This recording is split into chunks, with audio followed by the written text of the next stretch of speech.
बायजीद बुस्तामी से क्या क्या कहा अल्लाह ने, उठो और ये सामने पादरियों का चर्च है, 2 दिन के बाद एक मेला है, जाओ मेरे हबीब का दीन फैलाओ। बोले मेरे मौला वहां मेरी एंट्री नहीं है। बोले कि मेरे मौला मैं वहां जा नहीं पाऊंगा, इस लिबास की वहां एंट्री नहीं है। आवाज आई जिस लिबास की एंट्री हो उसी लिबास में चले जाओ। सरकारे बायजीद बुस्तामी चले गए ईसाइयों की मजलिस में। ईसाइयों की मजलिस में किस लिबास में गए? सरकारे बायजीद बुस्तामी 40,000 ईसाइयों के बीच में जाके बैठ गए। ईसाइयों के बड़े बड़े मुबल्लिगीन थे, ईसाई आलिम थे, वो तकरीरें करते थे और अपने दीन के प्रचार प्रसार में लगे हुए थे। सबसे आखिर में जो ईसाई पादरी था, पोप था, उसका नंबर आया। माइक था नहीं, मिसाल के तौर पर जब वो माइक पर आया, जैसे वो खड़ा हुआ, उसने बोलना शुरू किया, उसके बदन पे रशा तारी हो गया, कपकपाहट तारी हो गई, वो कांपने लगा। तो उसके खादिम ने कहा, बॉस क्या बात है, कोई तकलीफ है, कोई दर्द है, कोई परेशानी है? तो मालूम है उसने क्या कहा? ईसाई पोप ने, सबसे बड़े ईसाई मुबल्लिग आलिम ने क्या कहा मालूम है?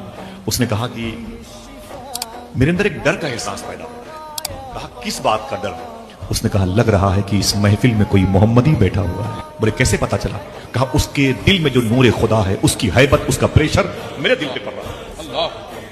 बोले बॉस ये कैसे पता चलेगा कि वाकई इसमें बैठा हुआ है कोई मोहम्मदी? तो पोप ने कहा, पादरियों के सरदार ने कहा कि मैं चाहता हूं कि उसको आवाज दो।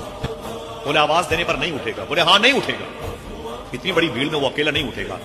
लेकिन अगर उसको ये कहोगे, अरे मोहम्मदी तुझे मोहम्मद की अजमत की कसम, तो हर चीज का सौदा कर सकता है, आमिना के लाल के नाम में कोई। जैसे उसने कहा कि इस मजलिस में अगर कोई मोहम्मदी हो तो उसे मोहम्मद की अजमत की कसम खड़ा हो जाए। बायजीद बुस्तामी खड़े हो गए। जैसे खड़े हुए जान खतरे में, लोग आगे बढ़े, मार दो इसको, ये आंकड़े से आ गया। तो पोप ने कहा ना ना ना ना, इसे मेरे करीब लेके आओ। सरकारे बायजीद बुस्तामी सुल्तानुल आरिफीन को करीब लाया गया स्टेज के। उसने कहा आपका नाम क्या? कहा तैफूर बिन ईसा शामी है, लोग बायजीद बुस्तामी कहते हैं। यहां कैसे आ गए? कहा अल्लाह के हुक्म से आया हूं। कहा डर नहीं लगा? तो बायजीद फरमाते हैं जो खुदा से डरता है वो किसी से नहीं डरता। कहा कि किसके भेजने से आया हो? कहा मुझसे मेरे रब ने कहा। क्या कहा तेरे रब ने? कहा मेरे रब ने कहा कि चले जाओ ईसाइयों की महफिल में मेरे हबीब के दीन को फैलाओ। बोले अच्छा हुआ तुम आ गए, तुम क्या दीन फैलाओगे? मेरे दीन की जुल्फों में मुक़य्यद हो जाओगे। मैं तुमसे कुछ सवाल करना चाहता हूं। ईसाई पादरी ने कहा, सरकार बायजीद बुस्तामी ने कहा कुछ नहीं, अनेक सवाल करो। उस ईसाई पादरी ने 40 सवाल किए। सरकार बायजीद बुस्तामी ने उसके हर सवालों के जवाब दिए, तसल्ली बख्श, इत्मीनान बख्श जवाब दिए। वो खुश हो गया। उसने कहा आज मुझे इत्मीनान हासिल हुआ कि आपने मेरे 40 सवालों का जवाब दिया। किसी मुसलमान की तरफ से मुझे ये सवालों के जवाब मुयस्सर आए हैं, मैं बड़ा खुश हूं। अब बायजीद बुस्तामी ने पांसा पलटा, कहा आपके 40 सवालों के जवाब मैंने दे दिए हैं, अगर जहमत न हो तो एक सवाल मैं भी कर लूं। तो सरकार बायजीद बुस्तामी ने उससे पूछा, ऐ ईसाई आप मुझे सिर्फ इतना बता दें कि जन्नत की कुंजी किसे कहते हैं? बस एक ही सवाल है, जन्नत की कुंजी किसे कहते हैं? उसने कहा इसके अलावा कोई सवाल करो। तो बायजीद बुस्तामी ने फरमाया कि उनके मानने वालों से, देखो भाई इनके 40 सवालों के जवाब मैंने दिए, मेरे एक सवाल के जवाब में कहते हैं कोई और सवाल करो। मुझे क्या जरूरत है दूसरा सवाल करने की? एक ही सवाल है, नॉर्मल सवाल है, जन्नत आप जानना चाहते हैं, जन्नत की कुंजी किसे कहते हैं? तो लोगों ने कहा बोस नाक कट जाएगी, आप जवाब दे दें वरना हमारा तासुर गलत जाएगा मुसलमानों में। तो ईसाई पादरी ने क्या कहा? बायजीद बुस्तामी से उस ईसाई पादरी ने कहा तुम्हारा सवाल?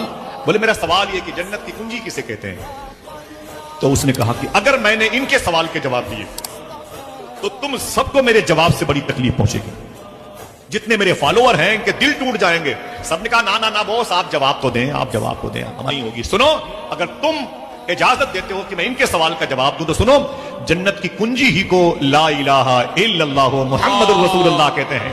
जैसे सरकार बायजीद बुस्तामी के सामने ईसाई पादरी ने कहा अब मैं इसे पढ़ ही नहीं रहा हूं, इसे इकरारुम बिल लिसाने व तस्दीकुम बिल क़ल्ब, जबान से भी अदा कर रहा हूं और दिल से भी अदा कर रहा हूं, और मैं कलमा पढ़ के हुजूर का गुलाम बनना चाहता हूं।